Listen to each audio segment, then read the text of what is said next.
Hey everyone, welcome to Brentford Study Point. My name is Avdesh and today we are going to discuss about the Sufi Bhakti and tradition. And we are moving to the forward and अभी हम लोग देख रहे थे भक्ति सूफी परंपरा में 5वें चैप्टर क्लास 12 का। तो हम देख रहे थे किसके बारे में, हम लोग भक्ति के बारे में देखा था। अभी हम लोग देख रहे हैं सूफीज्म के बारे में देखेंगे। तो सबसे पहले जो एक तो हम लोग रिवीजन करा लेते हैं कि जो रूठी जो ब्राह्मण होते थे ना, मतलब जो नाथ जोगी सिद्ध, ये लोग धार्मिक नेता होते थे जिन्होंने क्या है ब्राह्मणों से बाहर रह के क्या किए हैं, ब्राह्मणी व्यवस्था जो रूढ़िवादी व्यवस्था से बाहर रहते थे। इनमें कौन कौन आता था? इनमें जोल्हे आते थे, शिल्पकारी आते थे, व्यापारी आते थे। ठीक, अच्छा, ये जो धार्मिक नेता थे जो वेदों की सत्ता का चुनौती करते थे, चैलेंज करते थे। वेद की जो पावरफुल है, वेद में जैसे वर्णा सिस्टम हो गया या फिर वेद हो गया, वेदों के सिस्टम को ये लोग क्या करते हैं, चुनौती कर रहे हैं। इन्होंने अपने विचार आम लोगों की भाषा में समझाने सामने, मतलब अपने विचार को आम भाषा में समझाने का कोशिश किया, लोगों को पहुंचाने का कोशिश किया। कौन लोग थे? ये लोग धार्मिक नेता था। धार्मिक नेता कौन थे? जिन्हें कभी कभी नाथ भी बोला जाता था, जोगी भी बोला जाता था, सिद्धि बोलता है। ये लोग धार्मिक नेता थे। ये लोग धार्मिक नेता थे ना, ये क्या थे? जो रूढ़िवादी ब्राह्मणी व्यवस्था थे ना, इनसे बाहर रहते थे ये लोग, धार्मिक नेता। इन्हें किन नामों से जाना जाता था? इनको नाथ बोला जाता था, इनको जोगी बोला जाता था, इनको सिद्धि बोला जाता था। ये लोग करते क्या थे? ये अलग अलग बैकग्राउंड से आते थे। ये जुल्हे होते थे, शिल्पकारी होते थे, व्यापारी होते थे। ठीक, अच्छा, ये जो धार्मिक नेता थे इन्होंने वेदों की सत्ता का चुनौती किया। मतलब इनका नहीं मानना था, जो वेदों में चीजें दी है उसको ये लोग नहीं मानते थे। इन्होंने अपने विचार जो थे आम लोगों की भाषा में सामने, मतलब जो लोग समझते थे जिन भाषाओं को ना, उस भाषा में इन्होंने अपने विचार लोगों के सामने रखा। सपोज करिए कोई हिंदी समझता हो तो हिंदी भाषा में अपने विचार को उन्होंने प्रस्तुत किया। कौन लोग होते थे? ये लोग जो नाथ होते थे, जोगी होते थे, सिद्धि होते थे। इनको किन नामों से जाना जाता था? इनको धार्मिक नेता के नाम से जाना जाता था। अच्छा, तो अब आ जाते हैं जिम्मी के बारे में। आ जाते हैं तो जिम्मी कौन लोग होते थे? जिम्मी ना एक अरबी शब्द जिम्मा से निकल के आया। कहां से निकल के आया?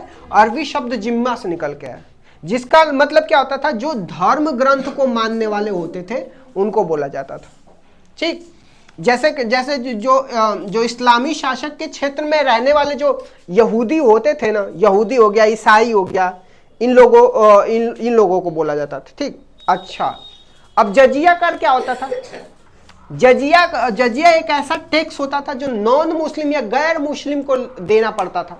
सपोज कोई गैर मुस्लिम हो गया, चाहे हिंदू हो गया, चाहे ईसाई हो गया, चाहे यहूदी हो गया, चाहे जैन हो गया, चाहे पारसी हो गया, अगर ये मुस्लिम एरिया में रह रहे थे तो इनको क्या देना पड़ता था? एक जजिया टैक्स देना पड़ता था, जो एक टाइप का धार्मिक टैक्स होता था। ठीक, लेकिन ऐसा नहीं कि सारे जो शासक होते थे सभी क्या होते थे, जजिया टैक्स लेते थे। इसमें कुछ एक्सेप्शन भी है जिसमें आपको देखने को मिला। कौन कौन? अकबर हो गया, औरंगजेब हो गया।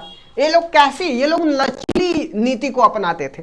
ठीक, और इन्होंने क्या किया है, जो गैर मुस्लिम या धार्मिक नेता के साथ क्या होते थे, श्रद्धा भाव रखते थे। अच्छा, ये अकबर और औरंगजेब मुस्लिम थे, लेकिन इन्होंने जजिया टैक्स को या फिर जो धार्मिक टैक्स होता था गैर मुस्लिमों पे लगता था, इन सब चीजों को वो लोग नहीं मानते थे। इन्होंने धार्मिक नेता के साथ श्रद्धा भाव रखा था। और जैसे हिंदू हो गया, जैन हो गया, पारसी ईसाई हो गया, यहूदी हो गया, इन लोगों को कर में छूट दिया था और भूमि अनुदान भी दिया था। भूमि मतलब इनको अगर घर बनाना हो या मंदिर बनाना हो या कोई इनका अपना खुद का पूजा स्थल बनाना होता था तो इसमें ये लोग क्या करते थे, छूट देते थे। ठीक, अच्छा, अब 3 पॉइंट हम लोग देखने वाले हैं, शरिया के बारे में, हदीस के बारे में और उल्मा के बारे में। तो शरिया क्या होता था? शरिया जो होता था मुस्लिम समुदाय को क्या करने वाला, मुस्लिम समुदाय को निर्देशित करने वाला एक कानून होता था। शरिया मुस्लिम समुदाय को निर्देशित करने वाला कानून होता था जो किस पे? कुरान शरीफ और हदीस पर आधारित होता था। शरिया मुस्लिम का समुदाय को, जो मुस्लिम समाज को निर्देशन करने वाला एक क्या होता था, कानून होता था, जो किस पे जो कुरान शरीफ हो गया और हदीस पे आधारित होता था। ठीक, अच्छा, तो हदीस क्या होता था?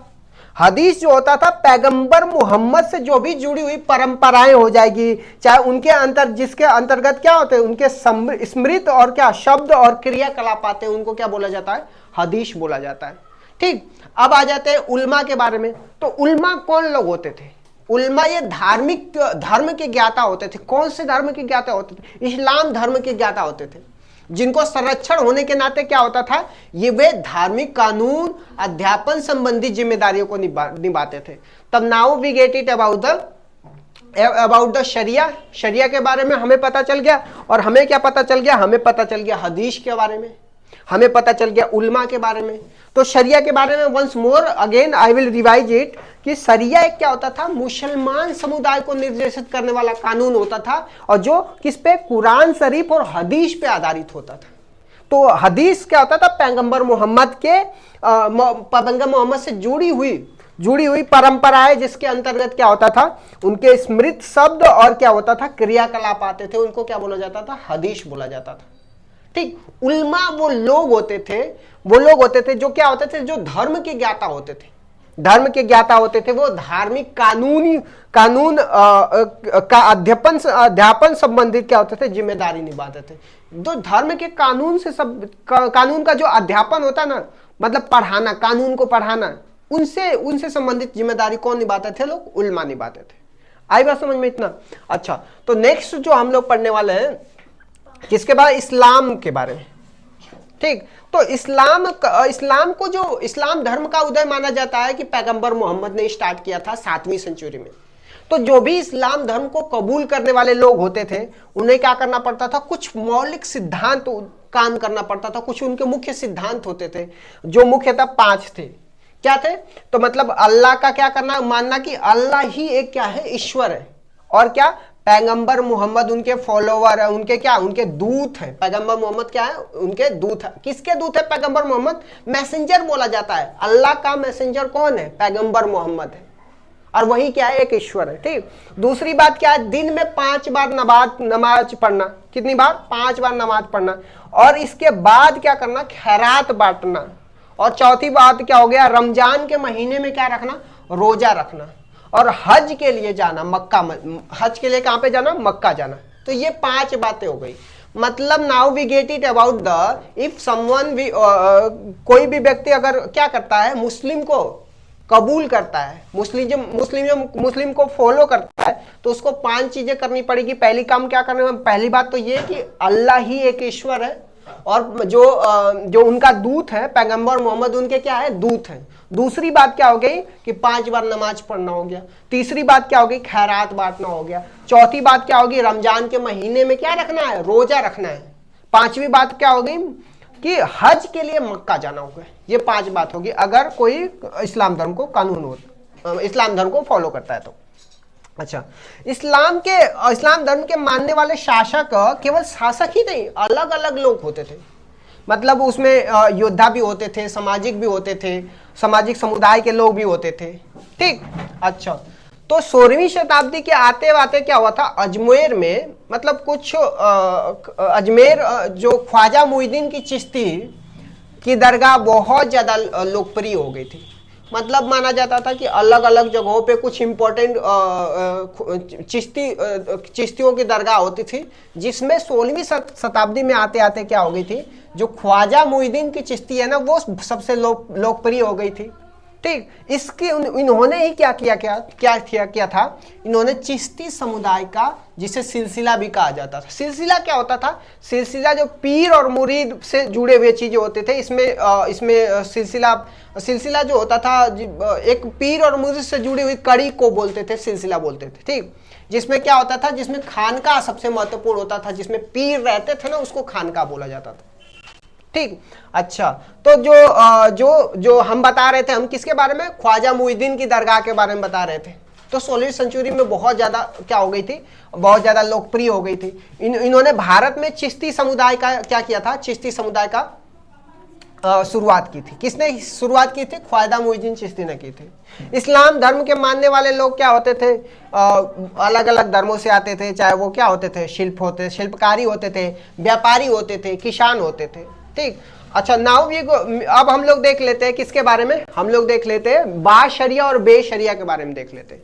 तो बाशरिया क्या होता था, बाशरिया जो होता था, जो शरीयत को पसंद करने वाले सूफी होते थे उनको क्या बोला जाता था, बाशरिया बोला जाता था, ठीक। और बेशरिया क्या होता था, जो शरीयत की अवहेलना करने वाले। अच्छा मतलब ऐसे सूफी होंगे जो शरिया को फॉलो करेंगे, ऐसे सूफी होंगे जो शरिया को क्या करेंगे, अवहेलना करेंगे।